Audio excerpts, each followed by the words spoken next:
Les mathématiques peuvent-elles être réduites à la logique sans avoir à faire appel à des principes qui leur soient propres? Il y a toute une école, pleine d'ardeur et de foi, qui s'efforce de l'établir. Elle a son langage spécial, où il n'y a plus de mots et où on ne fait usage que de signes. Ce langage n'est compris que de quelques initiés, de sorte que les profanes sont disposés à s'incliner devant les affirmations tranchantes des adeptes. Il n'est peut-être pas inutile d'examiner ces affirmations d'un peu plus près, afin de voir si elles justifient le ton péremptoire avec lequel elles sont présentées. Mais pour bien faire comprendre la nature de la question, il est nécessaire d'entrer dans quelques détails historiques et de rappeler en particulier le caractère des travaux de Cantor.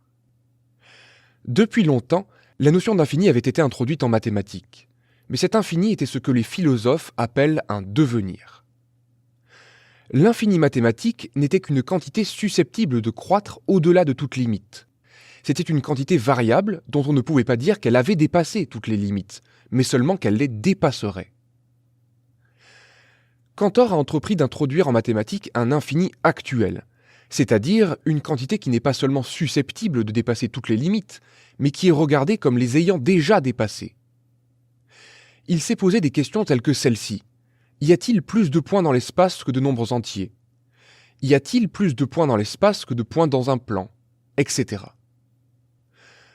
Et alors, le nombre des nombres entiers, celui des points dans l'espace, etc., constitue ce qu'il appelle un nombre cardinal transfini, c'est-à-dire un nombre cardinal plus grand que tous les nombres cardinaux ordinaires. Et il s'est amusé à comparer ces nombres cardinaux transfinis, en rangeant dans un ordre convenable les éléments d'un ensemble qui en contient une infinité. Il a imaginé aussi ce qu'il appelle des nombres ordinaux transfinis, sur lesquels je n'insisterai pas. De nombreux mathématiciens se sont lancés sur ces traces et se sont posé une série de questions de même genre. Ils se sont tellement familiarisés avec les nombres transfinis qu'ils en sont arrivés à faire dépendre la théorie des nombres finis de celle des nombres cardinaux de Cantor.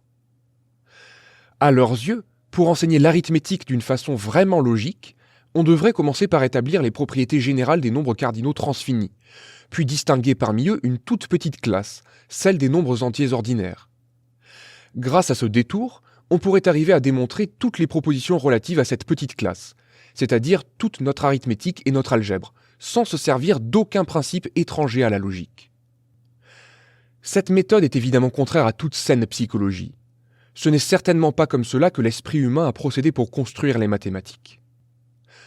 Aussi ces auteurs ne songent-ils pas, je pense, à l'introduire dans l'enseignement secondaire. Mais est-elle du moins logique? Ou pour mieux dire, est-elle correcte? Il est permis d'en douter. Les géomètres qui l'ont employée sont cependant fort nombreux. Ils ont accumulé les formules, et ils ont cru s'affranchir de ce qui n'était pas la logique pure, en écrivant des mémoires où les formules n'altèrent plus avec le discours explicatif comme dans les livres de mathématiques ordinaires, mais où ce discours a complètement disparu. Malheureusement, ils sont arrivés à des résultats contradictoires. C'est ce qu'on appelle les antinomies cantoriennes, sur lesquelles nous aurons l'occasion de revenir. Ces contradictions ne les ont pas découragés, et ils se sont efforcés de modifier leurs règles de façon à faire disparaître celles qui s'étaient déjà manifestées, sans être assurés pour cela qu'il ne s'en manifesterait plus de nouvelles. Il est temps de faire justice de ces exagérations. Je n'espère pas les convaincre, car ils ont trop longtemps vécu dans cette atmosphère. D'ailleurs, quand on a réfuté une de leurs démonstrations, on est sûr de la voir renaître avec des changements insignifiants, et quelques-unes d'entre elles sont déjà ressorties plusieurs fois de leurs cendres. Telle autrefois l'hydre de Lerne, avec ses fameuses têtes qui repoussaient toujours.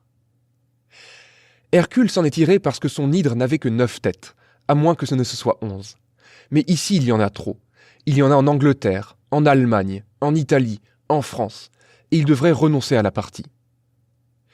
Je ne fais donc appel qu'aux hommes de bon sens, sans parti pris.